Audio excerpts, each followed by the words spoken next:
லைஃப்பில் குருஜி நான் செட்டில் ஆகணும்னு நினைக்கிறேன் குருஜி. ஆனால் வீட்டில் உடனே கல்யாணம் பண்ணணும்னு சொல்கிறாங்க. அப்பா எல்லா வீட்லேயும் இந்த இந்த கேள்வி ஓடிக்கிட்டு இருக்கு, இந்த பிரச்சனை ஓடிக்கிட்டு இருக்குங்க. யாரை கேட்டாலும் என்கிட்ட இதை தான் சொல்கிறாங்க. அதாவது நான் ஒன்றே ஒன்று உங்களெல்லாம் கேட்குறேன். இந்த செட்டில் ஆகணும் செட்டில் ஆகணும் செட்டில் ஆகணும்னு சொல்கிறீங்களே, செட்டில்மெண்ட்னா என்னங்க ஃபஸ்ட்டு? செட்டில் ஆகிறதுங்கிறது ஒவ்வொருத்தனும் ஒவ்வொன்றும் சொல்கிறான். எங்கள் வீட்டில் வேலை செய்கிற அம்மா வந்து ஒரு 5000 சம்பளம் வாங்குது. அதுக்கிட்ட போய் செட்டில் ஆகணும்னா அவன் அந்த அம்மா என்ன சொல்லும், ஒன்றும் இல்லை குருஜி, என் 2 பிள்ளைங்களுக்கு நான் கல்யாணம் பண்ணணும். ஒரே ஒரு வீடு, ஒரு ஒரு 7 லட்ச ரூபாய்க்கு ஒரு வீடு ஒன்று வாங்கணும். என் பிள்ளைங்களுக்கு கல்யாணம் பண்ணணும். மொத்தமே ஒரு 15 லட்ச ரூபா சம்பாரிச்சிட்டேன்னா என் வாழ்க்கை செட்டில்டு. என் பிள்ளைக்கு இவ்வளோ சம்பளம் வரணும்னு அது சொல்லுது. அது இருந்தால் போகிற குறித்து நான் சந்தோஷமாக இருப்பேன் அப்படிங்குது. இப்போ அந்த அம்மா 5000 சம்பாதிக்குது. அதுக்கு மொத்தமே 15 லட்ச ரூபா தான் ரிக்குவயர்மெண்ட்டு. இப்போ இன்னொருத்தர் 30,000 சம்பாதிக்கிறார். அவருக்கு சொத்தே 40 லட்ச ரூபா வச்சுருக்கிறார்.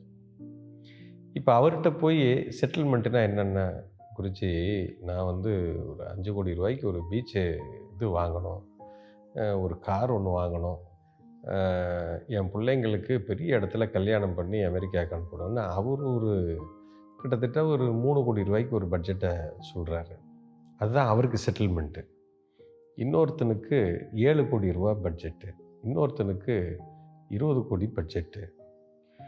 அவன் 20 கோடி சம்பாரிச்சிருவான். அதுக்கப்புறம் அவன் பட்ஜெட் வந்து 50 கோடிக்கு போயிடும். நான் கேட்குறேன், இது உலகத்தில் நடக்குது, நீங்களே பார்க்குறீங்க. இன்றைக்கி பெரிய கோடீஸ்வரனாக இருக்கிற ஒரு அம்பானியோட பையனை போய் கல்யாணம் பண்ணுறியான்னு கேட்டால் அவனும் என்ன சொல்லுவான், கொஞ்சம் பொறுங்க, நான் எங்கள் அப்பா வந்து 10 பிஸ்னஸ் பண்ணார், நான் ஒரு 15 பிஸ்னஸ் பண்ணிவிட்டு அதுக்கப்புறமா நான் கல்யாணம் பண்ணிக்கிறேன், இன்னும் 2 பிஸ்னஸ் புதுசாக பண்ணணுன்னு பார்க்குறேன், அதுக்கப்புறம் நான் கல்யாணம் பண்ணிக்கிறேன். அவனும் அதே தான் சொல்கிறான். சார், செட்டில்மெண்ட்டுங்கிறது வெளியில் இருக்கக்கூடிய செயல்பாட்டில் இல்லை சார், உங்கள் மனம் வந்து செட்டில் ஆகும் சார். செட்டில்மெண்ட்டுங்கிறது வெளியிலேயே கிடையாது, நல்லா புரிஞ்சுக்கோங்க. செட்டில்மெண்ட்டுங்கிறது மைண்டில் இருக்குது. மனம் வந்து அமைதியாகணும். வாழ்க்கை வந்து அது போய்கிட்டே இருக்கும், அதுக்கு முடிவே கிடையாது. எதுக்கு அதை செட்டில் ஆகணும் நிறுத்தணும்னு நினைக்கிறீங்க? நீங்கள் எதை வேணாலும் செய்யுங்க, அதை செஞ்சுக்கிட்டே போங்க. அங்கே ஒரு முடிவு, ஒரு ஒரு ஒரு ஒரு குறிக்கோள், அந்த இடம், அதில் போய் நின்றுக்கிட்டு அதோட முடிஞ்சு போச்சு அப்படிலாம் ஒன்றும் கிடையாது. யாருமே அப்படியெல்லாம் பார்க்க முடியாது. லைஃபுங்கிறது அந்தந்த வயசில் இந்த உடம்புக்குன்னு ஒரு சில விதிமுறைகள் இருக்குது. மனம்ங்கிறது ஒரு ஒரு விதமாக இயங்கும்.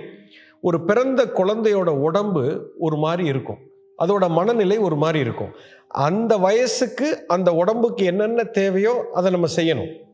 அந்த மனதுக்கு என்னென்ன தேவையோ அதை கொடுக்கணும். அது உணவாக சாப்பிடும், சாப்பாட்டில் கவனமாக இருக்கும். ஒரு 4 வயசு 5 வயசு ஆகணும்னு உடனே இந்த சின்ன பிள்ளைங்கள்லாம் பார்த்தீங்கன்னா கேள்வியாக கேட்பாங்க. எப்பா அது என்னதுப்பா, அது இது, அது என்னது, இது என்னது, இது ஏன் இப்படி போகுது, அது ஏன் இப்படி. சின்ன குழந்தைங்க பார்த்தீங்கன்னா ஒரு 4-5 வயசு ஆச்சுன்னா கேள்வியாக கேட்பாங்க. அப்போ அந்த வயசில் அதுக்கு வந்து கேள்வியாக கேட்கும். அந்த மனதுக்கு உண்டான தீனியை நீங்கள் கொடுக்கணும், உடம்புக்கு உண்டான தீனியை அது கொடுக்கணும். இப்போ சின்ன பிறந்த குழந்தைங்க வந்து எதுவும் கேட்காது, அதுக்கு சாப்பாடு தான் அதுக்கு முக்கியம். பாடி இன்ஸ்டிங்க்ட் வேலை செய்யும். எந்த ஒரு பொருளை எடுத்தாலும் எடுத்து எடுத்து வாயில் வைக்கும், நீங்கள் பார்த்தீங்கன்னா தெரியும். அதே இது ஒரு 5-6 வயசு ஆச்சுன்னா வாயில் வைக்காது, கேள்வியாக கேட்பான்.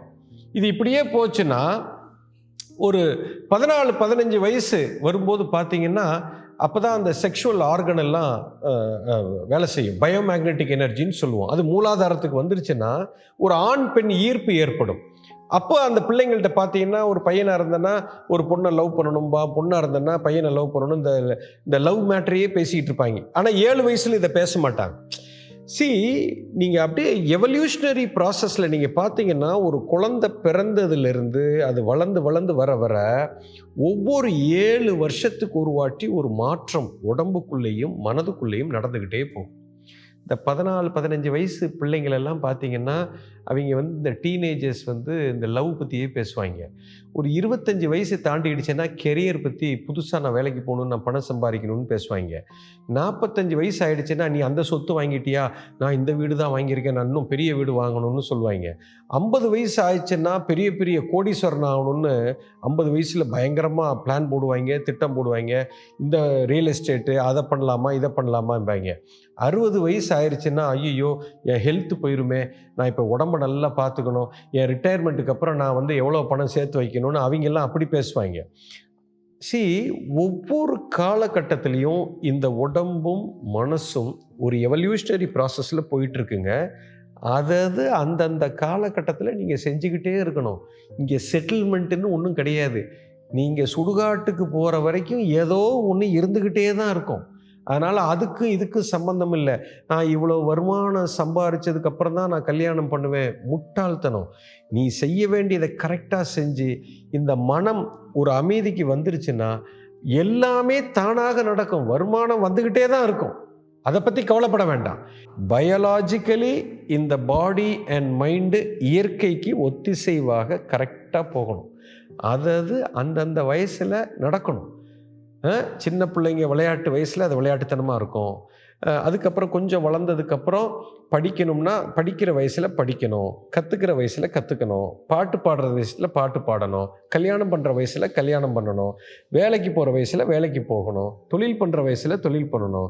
சம்பாதிக்கிற வயசில சம்பாதிக்கணும். ரிட்டயர்மெண்ட் ஆகுற வயசில ரிட்டயர்மெண்ட் ஆகணும். ஆன்மீகத்தில எல்லாமே அது அது கரெக்ட்டா நீங்க பண்ணிக்கிட்டே வரணும். செட்டில்மெண்ட்டுங்கிறது கிடையாது லைஃப்ல. லைஃப் வந்து மாறிக்கிட்டே போகும். நல்லா புரிஞ்சுக்கிறோம். மனம்தான் செட்டில்மெண்ட். இது வந்து உங்க மனம் சார்ந்த விஷயம்ங்க. வெளி சூழ்நிலை சார்ந்த விஷயம் இல்ல. உங்க மனதுல ஒரு புத்திசாலின்னா இத புரிஞ்சுக்கிட்டீங்கன்னா, இன்னைக்கு என்ன நடக்கணுமோ அத செஞ்சுக்கிட்டே போங்க. செட்டில்மெண்ட்டுங்கிறது கிடையவே கிடையாது. புரிஞ்சிருக்கும்னு நினைக்கிறேன்.